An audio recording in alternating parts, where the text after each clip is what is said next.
Begin by opening your heart to this exercise and by settling comfortably into your chair. Inhale deeply. Exhale slowly. Your EUR forecasts are neither optimistic nor pessimistic. They are exactly right. Aries is intuitive and user-friendly. Your type curves in Spotfire align perfectly with actual production data. The field team deeply values your office-based insights. Your type curve is conservative, not career-limiting. Lowering the terminal decline is always backed by robust analogs and rigorous data. A fun quarterly tradition is upheld when your reserves changes are comfortably immaterial, yet somehow the sole topic of conversation for the entire quarter. A quiet nod of approval is earned from geologists who understand that subsurface mastery is best expressed through a sharp blue suit and tie. Your type curves are robust and unbiased, achieved by thoughtfully removing any wells that dare to disagree. You possess an encyclopedic knowledge of field operations, acquired exclusively through high-resolution photos and PowerPoint presentations. Each day brings a new act of physics appreciation, handing DCA heavy lifting over to the AutoFit. The asset manager finally asks you for your opinion on a development decision, rather than laying an obvious trail of breadcrumbs to the answer that they've already concluded. You embrace machine learning with open arms, using it to confirm the exact type curve you would have drawn by hand anyway. The glow of your brilliance intensifies as you continue to faithfully embrace decline curve analysis as your one true north, because who needs complicated physics when a simple curve fit gets you home by 5 p.m.? You demonstrate unwavering loyalty to your current employer by quietly following 20 executive search firms on LinkedIn and sending 34 thoughtful connection requests to recruiters. Pure authority radiates from your presence every time you calmly deflect geologist suggestions with a simple, "the production data says otherwise," ending the discussion without showing any of the reference production data. A serene certainty settles in. DCA forecasts are trusted completely because curve fitting is obviously sound reservoir engineering, basically a long weekend certification for business majors. A rare moment of unity happens when the technical RE explains that your rapid asset valuation is technically deficient while quietly admiring your ability to finish anything. You deeply admire the reserves engineer's unwavering commitment to SEC compliance, especially when it transforms your robust forecast into a modest, audit-proof shadow of itself. You are a master of strategic alignment, brilliantly channeling all your reservoir wisdom into forecasts that perfectly mirror the asset manager's latest opinion. The day concludes on a familiar note. The forecast is good enough to stop working on it, but not good enough to trust it. Feel absolutely secure in your petroleum engineering knowledge, even though you've never read an SPE paper since college, knowing the industry hasn't discovered anything truly new since your graduation year. You deeply honor the geologist's painstaking work by thoughtfully averaging their maps into uniformity. Your EUR's economic model runs without a single reference error.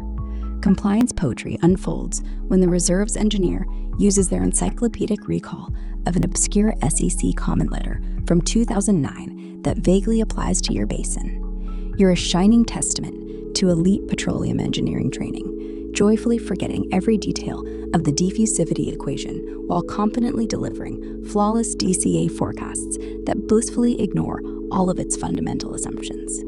Your technical work is so impeccable, the auditors invite you to co-author their industry best practices guide in SPEE.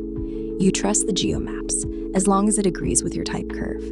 The asset team unities, as the facilities engineer briefly mentions during the last-minute pre-rack that your forecasted gas increase you provided 9 months ago will require a minor infrastructure upgrade for this upcoming pad, estimated at $20 million. True commitment to first principles is wonderfully displayed when an entire year of full physics history matching concludes with the profound realization that the field behaves exactly like all the other unconventional fields in the company's portfolio.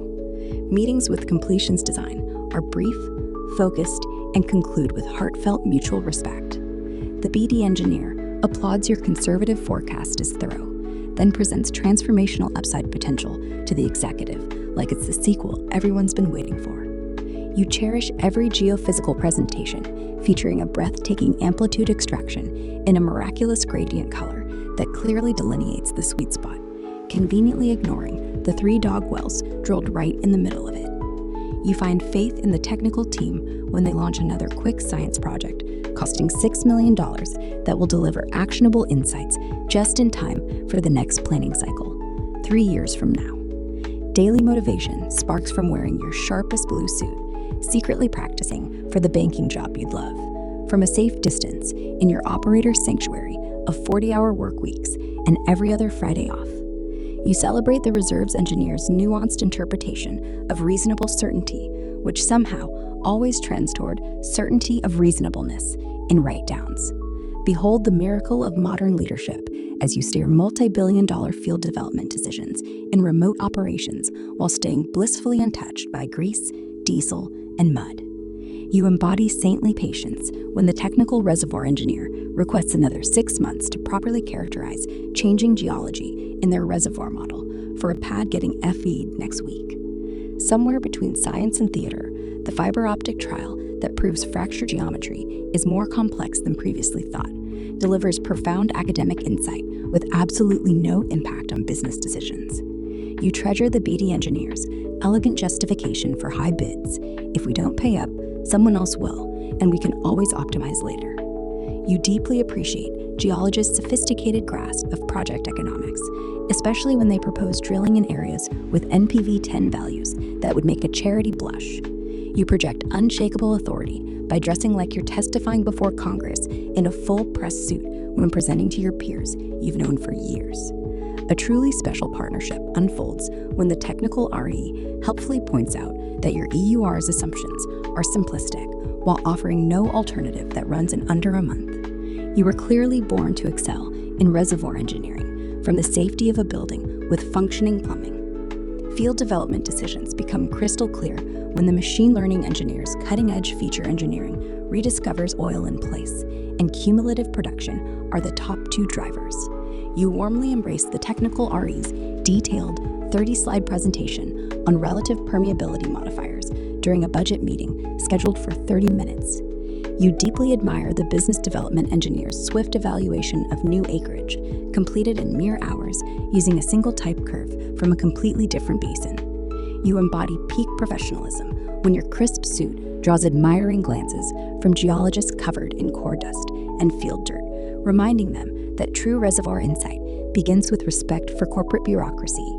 A timeless tradition continues when the technical team assures you that the next diagnostic pilot will be the one that finally unlocks the reservoir, said with equal conviction for the last 3 pilots. You celebrate publicly geologists' nuanced economic vocabulary, featuring advanced terms like it's basically free money, no-brainer, and you can't not drill this. That clever spot fire visualization you built actually changed development decisions. You yield godlike power, knowing you can obliterate any technical analysis by arbitrary virtue signaling. We're just here to make money, without any additional context or justification. A profound calm settles in when the production engineer unexpectedly requests shutting in offset wells just for a month to test a new parent-child protection procedure, conveniently right before you submit your production forecast. Your tailored blue suit silently communicates to operations that you've clearly spent considerable time on location. A beautiful coincidence unfolds when the business development engineer's optimistic EUR assumptions conveniently align with the seller's marketing deck. You wear a blue tailored suit so often, it is now seen as a red flag to geologists and operations personnel. You were born to build integrated asset models with perfect alignment between reservoir, economics, and facilities. You are calm during budget season. You are patient when technical teams ignore economics. You are one with ARPS.